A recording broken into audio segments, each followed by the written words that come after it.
Pulivendula ZPTC ఎన్నిక తీవ్ర ఉత్కంఠ లేపుతుంది. ఇక్కడ పులివెందులలో వైఎస్ఆర్ కాంగ్రెస్ పార్టీ టీడీపీ మధ్య కూడా ఆరోపణలు ప్రత్యారోపణలు వీటితో పాటు ఎవరైతే వైఎస్ఆర్ కాంగ్రెస్ పార్టీ రాష్ట్ర ప్రధాన కార్యదర్శి ఉన్నారో ఆయన అంతమంది నుంచి కూడా టీడీపీ కార్యకర్తలు కుట్ర చేశారంటూ కూడా ఆయన ఆరోపించారు. వాళ్ళు అడిగే ప్రయత్నం చేద్దాం.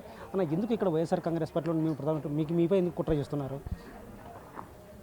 ఇటీవల కాలంలో జరిగినటువంటి అనేకమైనటువంటి ప్రెస్ మీట్లలో కానీ లేకుంటే జరుగుతున్నటువంటి డిబేట్లో కానీ వైఎస్ఆర్ కాంగ్రెస్ పార్టీ తరపున నా వాదన వినిపించడం, ఎక్కడైనా అసభ్యకరంగా ఎవరైనా మా లీడర్ను మాట్లాడితే అదే ధీటుగా తెలుగుదేశం పార్టీ వాళ్ళ మీద స్పందించడం వల్ల అది వాళ్ళకు కొంచెం కినుకు వహించినట్టు కనపడతా ఉంది. ఈరోజు కూడా సామాన్యంగా నేను మాట్లాడను, కాకపోతే నిన్నటి నుంచి చాలామంది నాకు తెలుగుదేశం పార్టీలో 25 సంవత్సరాలు ఉన్నటువంటి అనుబంధం వల్ల నాకు తెలుగుదేశం పార్టీలో చాలామంది ముఖ్యమైనటువంటి నాయకులందరూ కూడా పరిచయం. వాళ్ళందరూ కూడా ఫోన్ చేసి కొంచెం జాగ్రత్తగా ఉండు అని చెప్పడం జరిగింది. ఆ జాగ్రత్తకు అర్థమైందో నాకు తెలియదు, కానీ ఒకటి ఏమైనా ముందస్తుగానే పత్రికాముఖంగా ఈ యొక్క ఎలక్ట్రానిక్ మీడియా ద్వారా ఈ రాష్ట్ర ప్రజలకందరికీ కూడా తెలియజేసేది, ఆ తర్వాత పోలీసులు వారికి కూడా విన్నపం చేసేది ఏంటంటే, నా మీద ఎవరైనా దాడి చేస్తే నేను ఎప్పుడు ఎవరికి హాని చేయాల. ఇటీవల జరిగినటువంటి పరిణామాలు రాజకీయ పరంగా నేను చేసేటువంటి వాదనల వల్లనే నాకు ఈ యొక్క థ్రెట్ ఏదైతే ఉందో అది just because of my YSR Congress party తరఫున నా వాదన వినిపించడమే, ఆ తర్వాత సమర్థవంతంగా లోకేష్ మీద దాడి చేయడమే. ఎక్కడైతే అప్రజాస్వామిక విధానాలు వాళ్ళు అవలంబిస్తారో వాళ్ళు చేసేటువంటి విధానాలను తీవ్రంగా వ్యతిరేకించడం వల్ల ఈరోజు ఇటువంటి పరిస్థితి ఉందని నాకు అనిపిస్తూ ఉంది. నాకు ప్రత్యక్షంగా వాళ్ళు ఎవరు ఫోన్ చేయలేదు, కానీ తెలుగుదేశం పార్టీలో నాకున్నటువంటి అనేక మంది మిత్రులంతా ఫోన్ చేసి ఈ 2 రోజుల్లో చాలామంది ఫోన్ చేశారు. కాబట్టి పదే పదే వాళ్ళు చెప్పిన తర్వాత ఒక రకంగా ఇక్కడ జరుగుతున్నటువంటి పోలీసులు తీరు వ్యవహరించినప్పుడు నిన్న ఒక ఎమ్మెల్సీ మీద దాడి జరిగింది. రామలింగారెడ్డి అని చెప్పేసి వేల్పుల రామ ఆయన మీద దాడి జరిగింది. హేమాద్రి రెడ్డి మీద దాడి జరిగింది.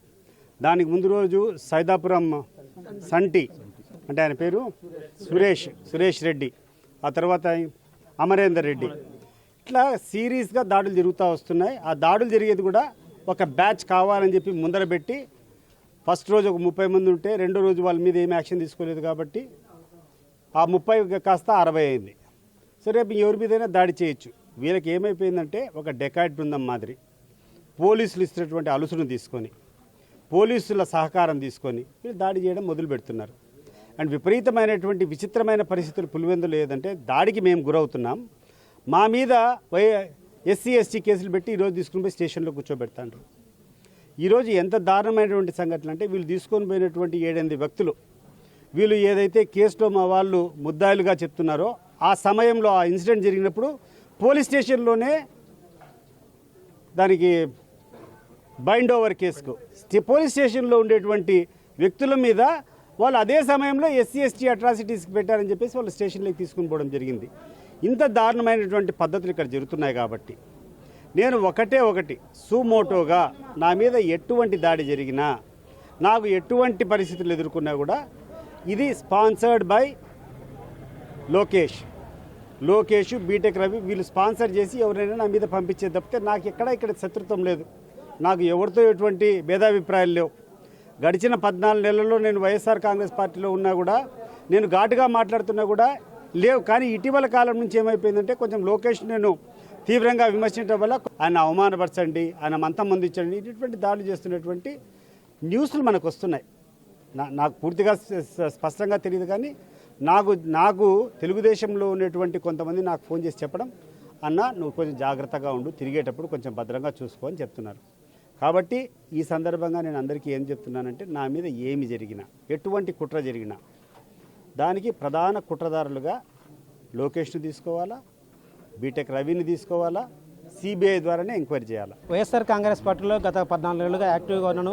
ప్రభుత్వం జరిగే కార్యక్రమాలను కూడా ప్రశ్నిస్తున్నాను. ప్రభుత్వ అవినీతితో పాటు ప్రభుత్వ కార్యక్రమాల సంక్షేమాలకు సంబంధించి కూడా ప్రశ్నిస్తుంటే కేవలం నన్ను టార్గెట్ చేసి అక్కడ స్థానికంగా నన్ను స్పాన్సర్ చేసి కొందరు హత్యమందించేందుకు కూడా కొంచెం ప్రణాళిక రచిస్తున్నారు. దానికి సంబంధించి నాకు సమాచారం ఉందంటే ఎస్వి సత్యుడు చెప్తున్నారు. కెమెరా పర్సన్ సుదర్శన్తో శివ, బిగ్ టీవీ, పులివెందుల నుంచి.